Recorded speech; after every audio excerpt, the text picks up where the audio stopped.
আজকের খুতবার বিষয়বস্তু হলো কয়েকটি আয়াত সূরা আর রহমান থেকে, যা কোরআনের একটি বিখ্যাত সূরা। মুসলিম বিশ্বের অনেক এলাকাতেই আমরা বাছাইকৃত কয়েকটি সূরার প্রতি বিশেষ ভালোবাসা অনুভব করি, কারণ ওই সকল সূরার গুরুত্ব সম্পর্কে বিখ্যাত কিছু বর্ণনা এসেছে। আর নিশ্চিতভাবেই সূরা আর রহমান এরকম একটি সূরা। বিভিন্ন এলাকায়, বিশেষভাবে দক্ষিণ পূর্ব এশিয়ায় সূরা আর রহমানের তেলাওয়াতের খুব প্রচলন বেশি। একই সাথে দুঃখজনক ব্যাপার হলো, বেশিরভাগ মানুষ যারা সূরাটিকে তেলাওয়াত করে এবং ভালোবাসে, আর এই কথা আমি অনেকের কাছ থেকেই শুনেছি, তারা জানেন না এতে কি আছে। তো আসুন সূরাটির প্রতি এই ভালোবাসাকে কাজে লাগিয়ে সূরাটি সম্পর্কে কিছুটা শেখার চেষ্টা করি। এই সূরাতে আল্লাহ আযজা ওয়া জাল্লা বিভিন্ন স্টাইলে একই বাক্যের পুনরাবৃত্তি করেছেন, যেরকম পুনরাবৃত্তি সচরাচর দেখা যায় না। ফাবিআইয়ি আলাই রাব্বিকুমা তুকাযযিবান। কয়েকটি আয়াত পরপরই আল্লাহ বারে বারে একই আয়াতের পুনরাবৃত্তি করেছেন। আয়াতটির সরল অনুবাদ হলো, আর আসলে আপনি যদি এই আয়াতটি না বোঝেন তাহলে আপনি পুরা সূরাটির মূল পয়েন্ট অনুধাবন করা থেকে বঞ্চিত হবেন। আল্লাহ আযজা ওয়া জাল্লা অত্যন্ত জোরালো ভঙ্গিতে জিজ্ঞেস করছেন, কোন অনুগ্রহগুলো, কোন বিস্ময়গুলো, কোন অবিশ্বাস্য বিষয়গুলো তুমি অস্বীকার করছো? এটা খুবই সরল অনুবাদ, কিন্তু মূলত আল্লাহ জিজ্ঞেস করে যাচ্ছেন, তুমি আর কত অস্বীকার করতে পারো, আর কত পরিমাণ জিনিসকে তুমি অগ্রাহ্য করতে পারো। আল্লাহ তোমার জন্য আর কত করতে পারেন, আর তুমি এমন ভাব দেখিয়ে যাচ্ছ যে আল্লাহ এটা করেননি। কি পরিমাণ অন্ধ তুমি হতে পারো। আর তিনি বারে বারে একই প্রশ্ন করে যাচ্ছেন। স্কলাররা অনেক গবেষণা করেছেন, কেন আল্লাহ এভাবে একই আয়াতের পুনরাবৃত্তি করেছেন, কেন তিনি বারে বারে এই প্রশ্নের পুনরাবৃত্তি করেছেন। আর এটা বিস্ময়কর, কারণ প্রথমে আল্লাহ বলেছেন তিনি এই পৃথিবীকে সৃষ্টি করেছেন, এরপর এই প্রশ্নটি করলেন। এরপর তিনি বিচার দিবসের বর্ণনা দিলেন, এরপর আবারও এই প্রশ্ন করলেন। তারপর জাহান্নাম সম্পর্কিত কিছু আয়াত, এরপর তিনি আবারও এই প্রশ্ন করলেন। তারপর জান্নাত সম্পর্কিত কয়েকটি আয়াত, এরপর আবারও এই প্রশ্ন করলেন। শুধু একটি বিষয় নয়, বরং 5টি আলাদা বিষয় আছে সূরাটিতে, আর তারপরেও তিনি বারে বারে একই প্রশ্ন করে যাচ্ছেন। তো এটা আসলেই কৌতূহল জাগিয়ে দিচ্ছে। আর আপনাকে এটা বুঝতে হবে যে কোরআন হলো বিলিসানিন আরাবিয়্যিম মুবিন। আল্লাহ আরও বলেন, ইল্লা বিলিসানি কওমিহি। রাসূলদের ভাষা ছিল তাদের জাতির ভাষা, আর কোরআনের আরবি ভাষা খুবই স্পষ্ট। অন্য কথায়, আপনাকে এর জন্য ব্যাপক আয়োজন করে, জটিলতা দিয়ে এবং ফিলোসফি ব্যবহার করে ব্যাখ্যা তৈরি করতে হবে না, বরং এটা খুবই ন্যাচারাল একটা জিনিস। যখন কেউ আপনার উপর রাগান্বিত হয়, তিনি তখন একই কথার পুনরাবৃত্তি করেন, বিশেষত যদি তিনি প্রশ্ন করেন কাউকে তিরস্কার করার জন্য। যেমন শিক্ষক তার ছাত্রদেরকে চিৎকার করে তিরস্কার করছেন, কারণ বেশিরভাগই পরীক্ষায় ফেল করেছে। আমি কি ক্লাসে এটা শিখাইনি? এটা কি 10 বার রিভিশন দেওয়া হয়নি? আমি কি তোমাদেরকে পড়াইনি? আমি কি আমার দায়িত্ব পালন করিনি?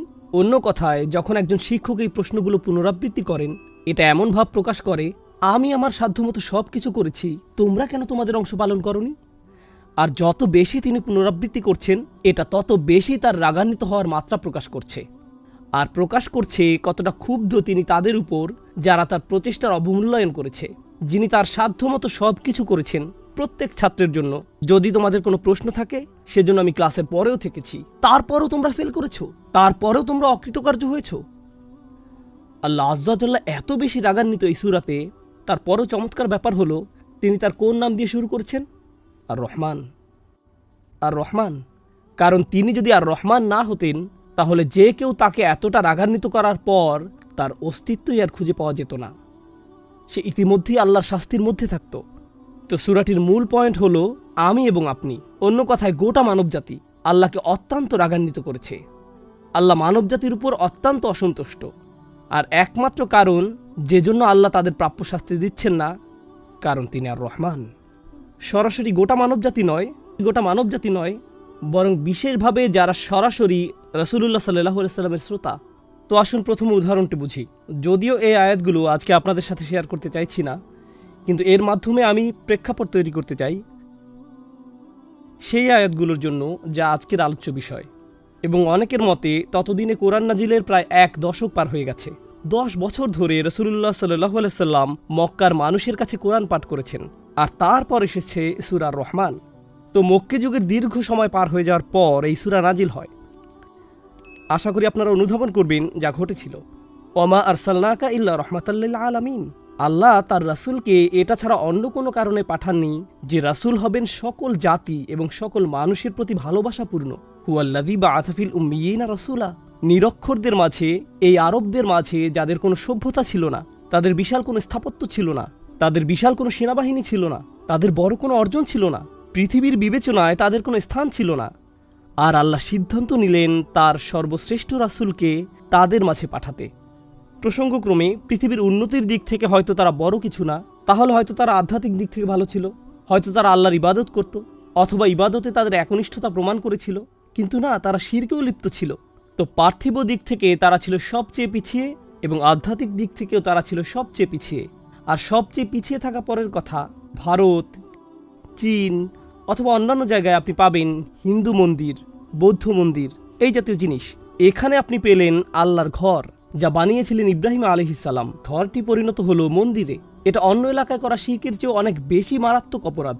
অন্য এলাকায় তারা মূর্তি পূজা করার জন্যই মন্দির নির্মাণ করত, কিন্তু কুরাইশরা আসলে এমন একটা স্থান থেকে শুরু করেছে যা ছিল পবিত্র, তারপর এই স্থানকে কলুষিত করেছে। এমনকি রোমান সাম্রাজ্য তাদের এলাকা দখল করতে আগ্রহী ছিল না, কারণ মরুভূমিতে আক্রমণ করে তারা কি পাবে? কিছুই না। পারস্য সাম্রাজ্য তাদেরকে আক্রমণ করতে চাইতো না। বাইরের কোনো হস্তক্ষেপ ছাড়াই তারা তাদের জীবনযাত্রা অতিবাহিত করছিল। পশুপালন, বেদুইন হয়ে মরুভূমিতে ঘুরে বেড়ানো, এতটুকুতে সীমাবদ্ধ। আর এই লোকগুলোর কাছেই আল্লাহ তার সবচেয়ে সেরা রাসূলকে প্রেরণ করার সিদ্ধান্ত নিলেন, সাল্লাল্লাহু আলাইহি সাল্লাম, যাকে প্রেরণ করা হয়েছে গোটা মানব জাতির আদর্শ হিসেবে। আর তিনি দিয়েছেন সর্বশ্রেষ্ঠ আসমানি কিতাব আল কোরআন এই লোকগুলোর মাঝে। আর তিনি সিদ্ধান্ত নিলেন সম্পূর্ণ কিতাবটি একেবারে দিবেন না, বরং প্রথমত তিনি এটা দিবেন তাদের নিজের ভাষাতে, এমন ব্যক্তির কাছে যিনি তাদের মধ্যে সম্মানিত, যাতে তারা শুনতে আগ্রহী হয়। এর উপরে তিনি এটা দিবেন অল্প অল্প অল্প করে, যথাযথ সময় অনুযায়ী, যাতে তারা সহজেই শিখতে পারে।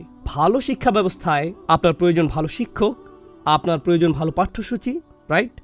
আর আপনার প্রয়োজন এমন শিক্ষা যাতে শিক্ষক আপনার অবস্থার সাথে মিলিয়ে শিক্ষা দিতে পারেন।